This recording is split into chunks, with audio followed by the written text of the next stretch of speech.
So thank you so much for being here.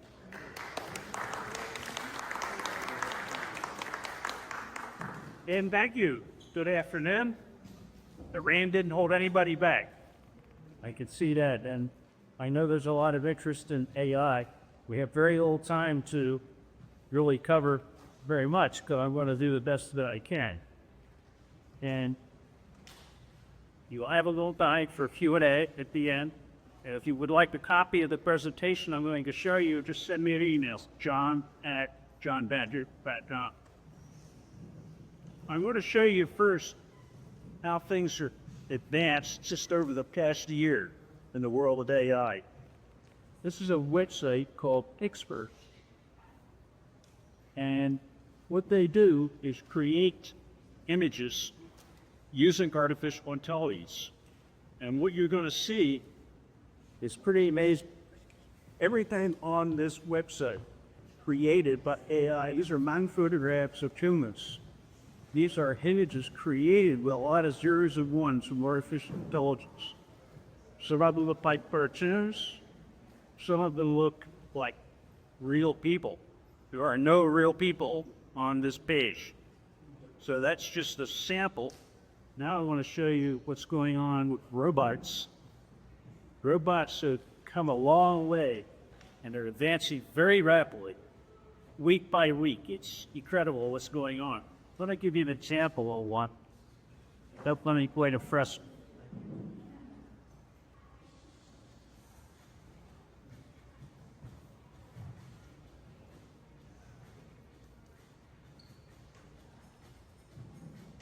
Check out the joints, the knees, elbows, the ankles.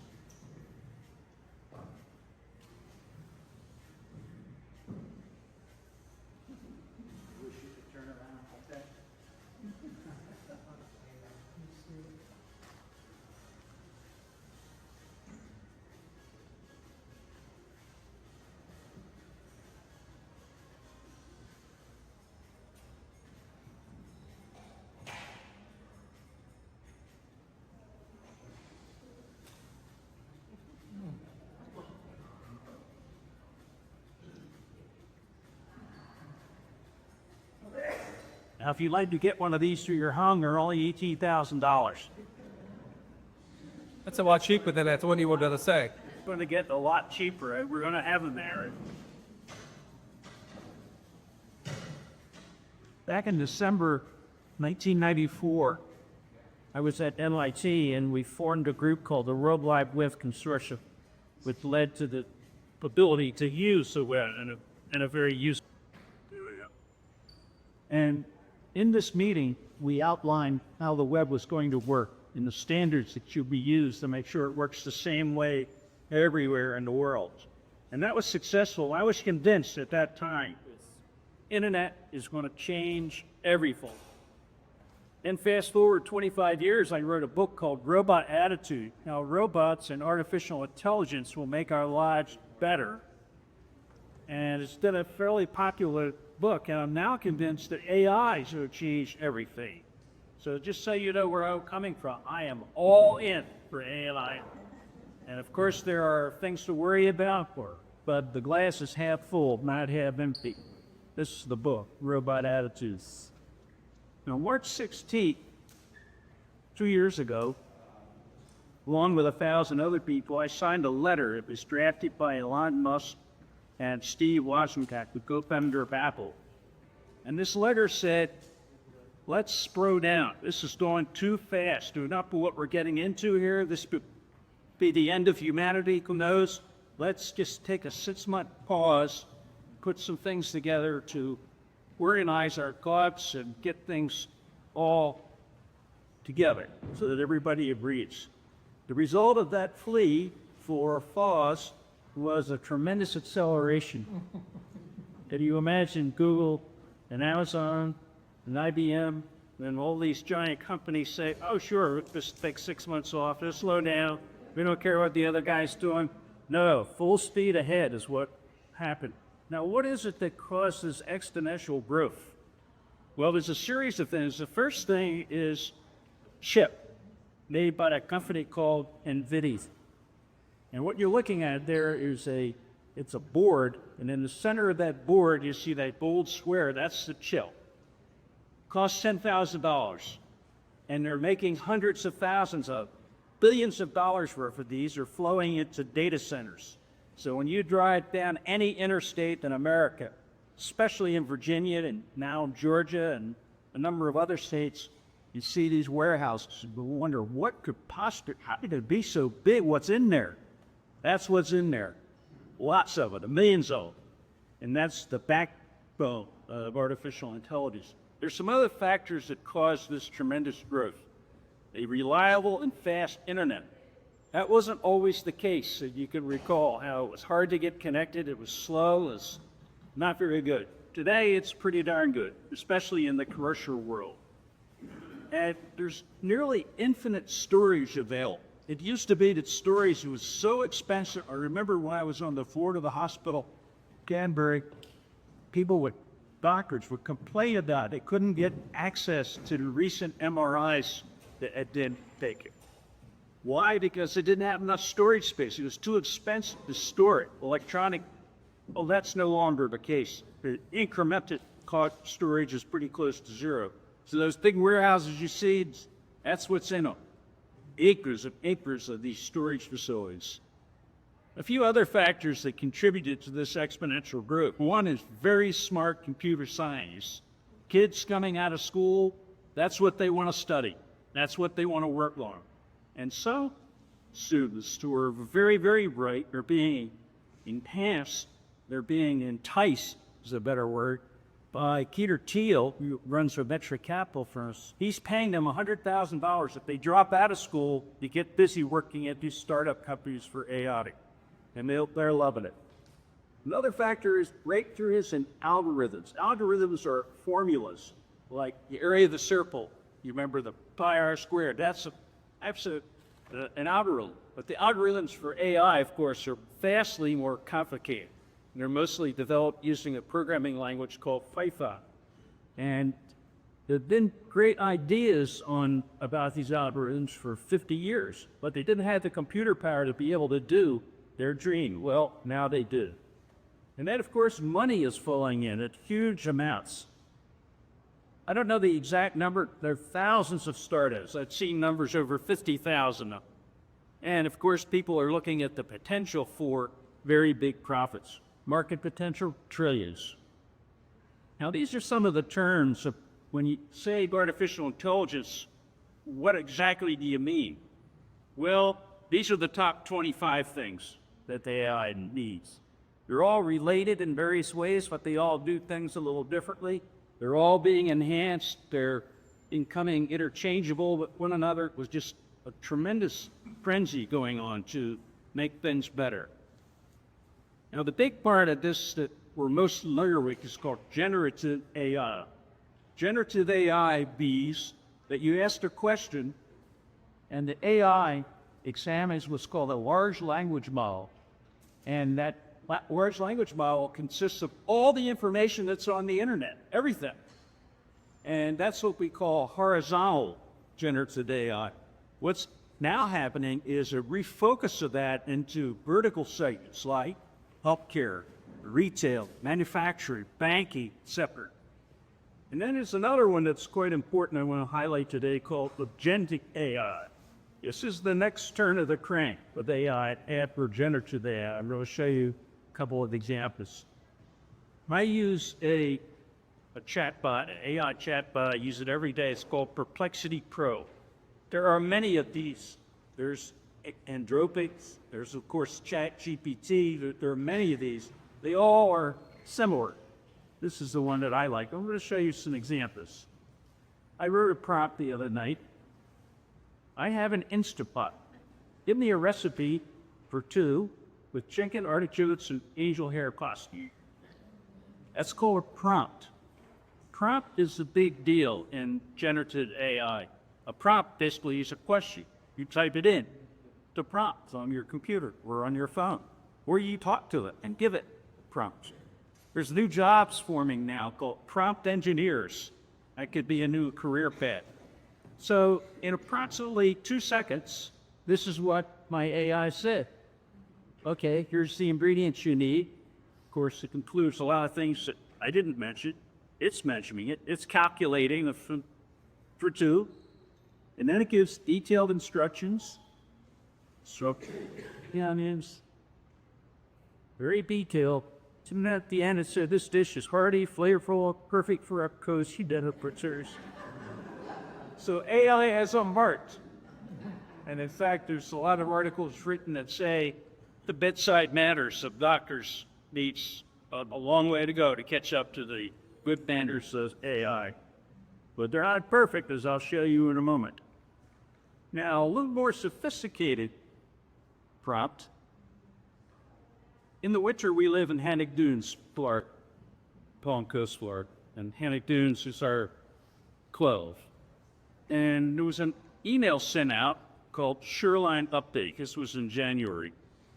And Jeff Davis, the president of the HDOA, said that we got to get our act together here, get a grant from FEMA. The first one we submitted was rejected. You got to try a different kind of a FEMA request. And we're going to look for some consultants to help us with this.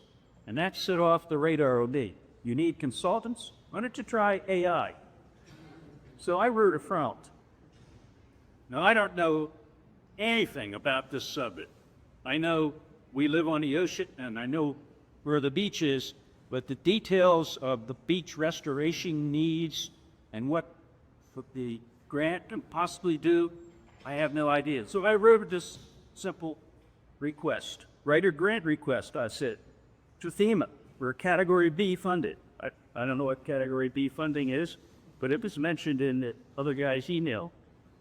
Within about 3 seconds, here's what came back. Grant request for FEMA Category B from the applicant, Hannock Dunes Owners Association.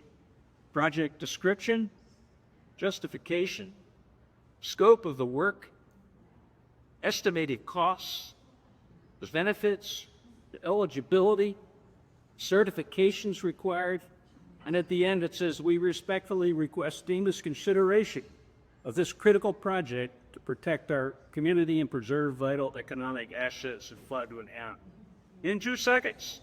With that short prompt that I gave it, this is how it responded. So that gives you a glimpse into the huge potential that AI has. Think of all the grant writers there are in the world that struggle writing these grants. AI can write it for you, and newsletters and many other things. Oh, and then at the end, it calculates references with links, to the web. All of that was done in a couple seconds.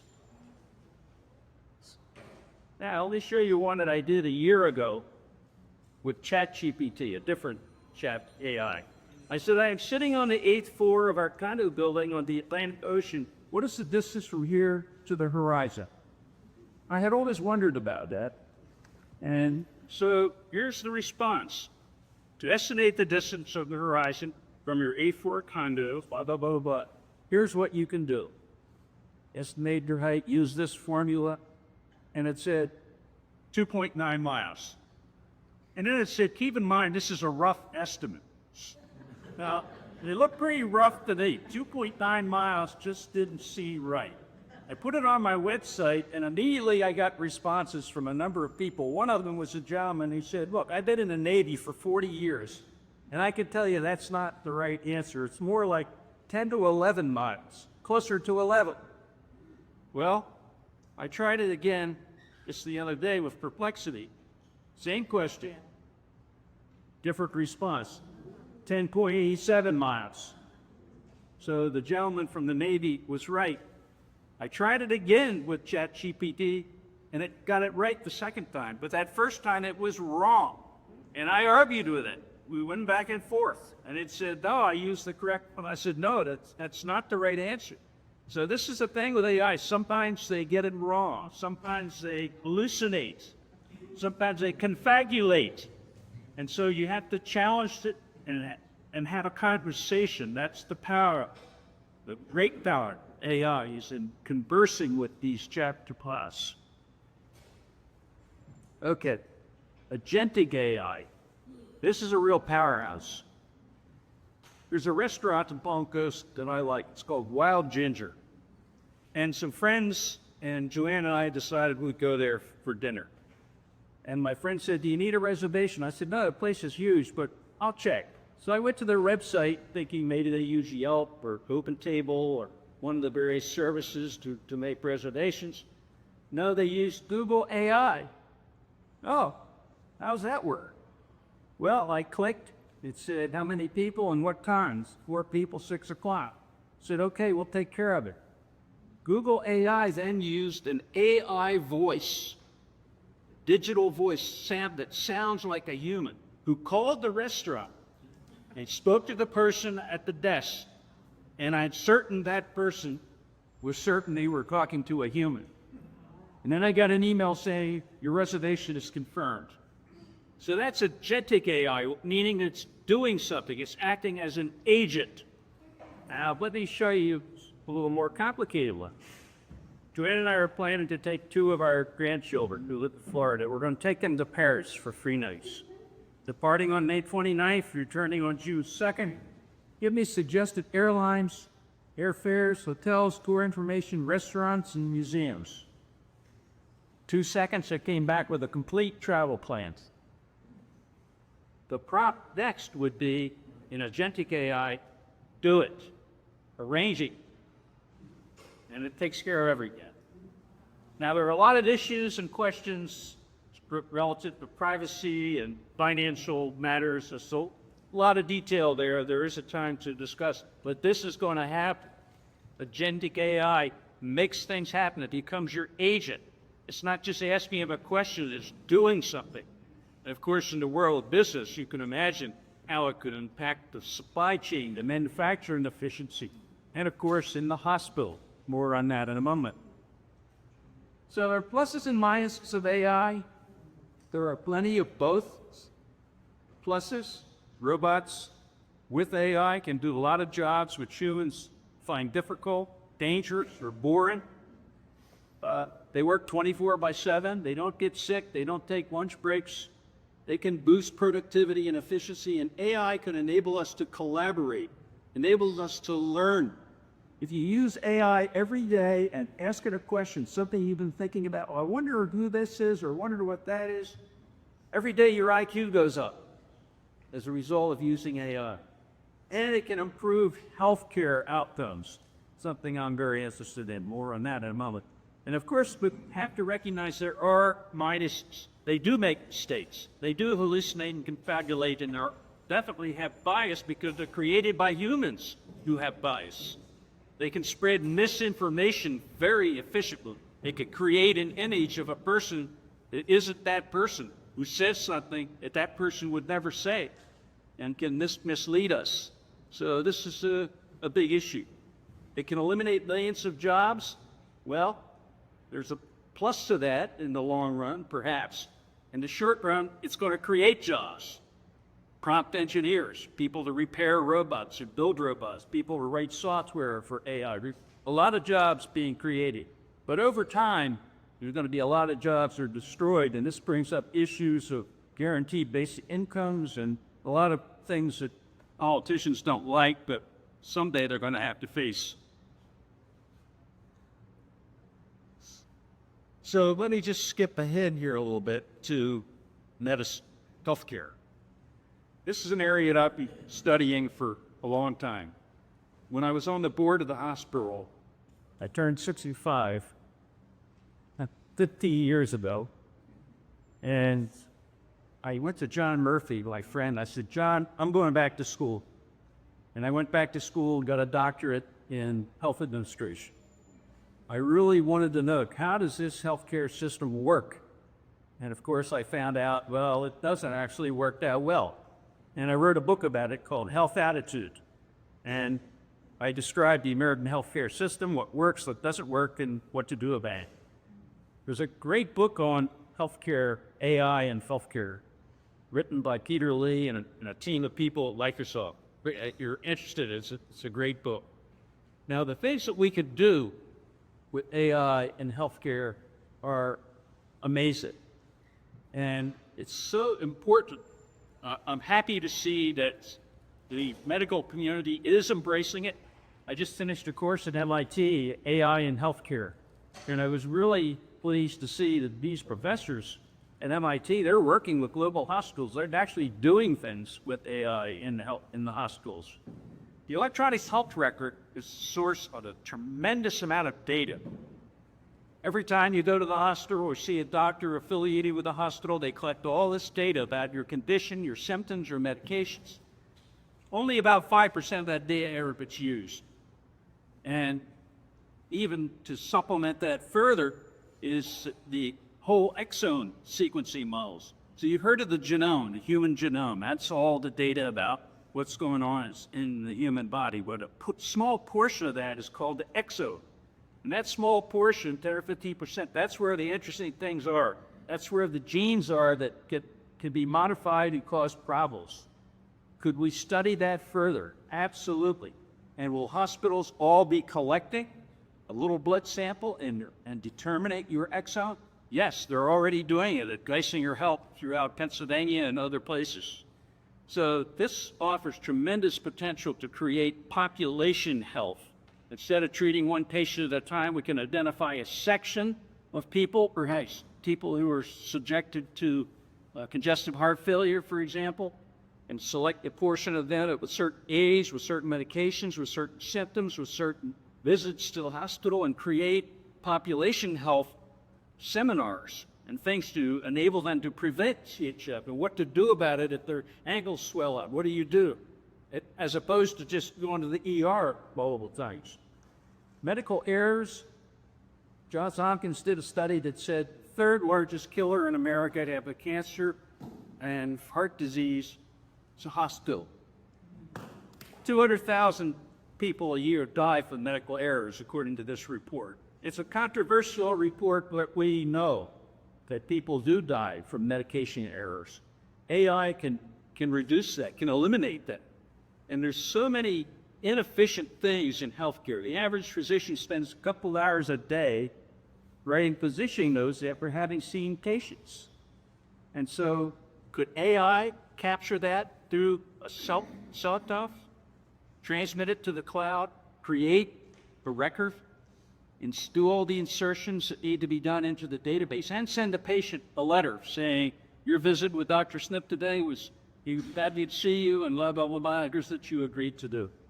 So there's tremendous number of things that we can do with AI to the stethoscope, been around for more than 100 years.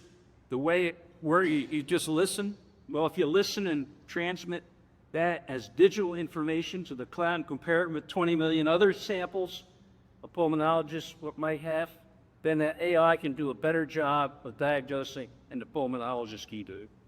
In MRIs and X-rays in particular, it's been proven left and right that AI can do better than a team of radiologists.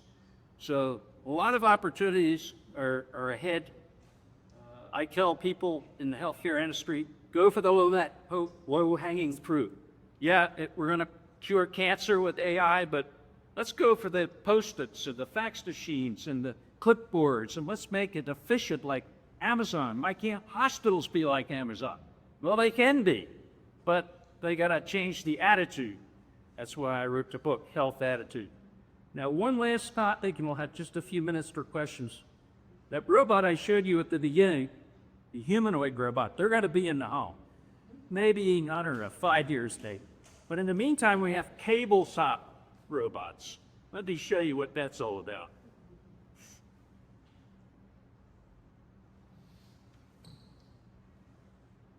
Fortunately, you get ads. Anything that's on YouTube, skip that. There we go. This is a tabletop robot. It's called EloQ. It has a moving head. It has what looks like an iPad. You can see this gentleman here. He's 82 years old. This robot is his companion. Loneliness is a big deal in America. It's a big deal. Loneliness correlates with mortality. How do you cure loneliness? The answer, companionship. Where do you get the companionship? Nurses don't have time to come in and talk to you. There's not enough home healthcare workers to talk to people and cure this loneliness. This robot is there 24/7, talking with you, taking tours. It gets to know you. It knows your favorite color, knows your birthday. It can generate a video conference with your grandkids or with a provider. This is a fantastic breakthrough. And right now, look, the Neuroscience Institute at Newman's Health, I'm working with Dr. Carl Wright, the head of neuroscience, and we're planning to implement a pilot of these, 3 up in the hospital-free and rehab centers and free out of home health care. We're very optimistic this is going to be a breakthrough situation for people who are lonely. We're going to love it, as you can see in this video. It just can't get enough of it. Well, let me take a couple of questions. That's not much time to talk about AI. We have 5 minutes, though. Yes, sir. Just out of curiosity, I have a Chat GPT account and I've used it a bunch of times. What is this agentic AI? Is it free or is it a subscription-based? Well, agentic AI is not a product or a tool. It's a type of AI. Oh, okay. Yeah, and it can be done through any of the chatbots. ChatGPT is the most well-known. I use Perplexity. There's Anthropic. There's a lot of them. And this is good because they're competing with each other and trying to leapfrog, and they're all getting better. Literally every week I get an update from Perplexity. This is a real race that's going on from very intelligent companies. Yes, ma'am. Yeah, I have a friend who decided to follow up on a profile she saw on a online dating service. Right? Guy was really good looking. He wrote really nice emails. She got suspicious and downloaded an app that was supposed to be able to diagnose whether something was human-made or AI. The app said it was human-made. She took it to an expert, and he said the app mischaracterized that. So what are your thoughts on that? Well, you have to be skeptical. So, don't trust things is a simple way to say it. And when an AI gives you some kind of a response, if it doesn't seem quite right, are you sure of that? And I might say, oh, no, actually I made a mistake. Thanks for telling me. But this app said that it was human-made. So are there apps out there that are supposed to diagnose things and they don't work? Or maybe they're part of the AI community and they're bullying us. Yeah, there's a lot of apps that you can ask that question that you ask the AI. Ask ChatGPT. Yes, sir. Do you see a role for AI in then in emergencies like outbreaks or governments that require coordination of stable emergencies such as international agencies collect? Definitely. There's a lot of that. And how do you see? Yeah, well, diseases, it used to be a disease would catch on somewhere, we wouldn't know about it for a long time. The internet solved that part. But what AI is going to do is detect it earlier because it can look at more data, more symptoms, more trends, more of what's going on, and it said, this is going to be a problem coming. So that's important, to identify it earlier so that the healthcare systems of the world can jump on the case early. Yes, sir. Isn't a iPhone camera offensive form of AI? I'm sorry, I didn't get. Is an iPhone camera essentially a form of AI? I never heard of that. Ask the Secretary of Education, who yesterday, her speech said twice about how we're going to use A1.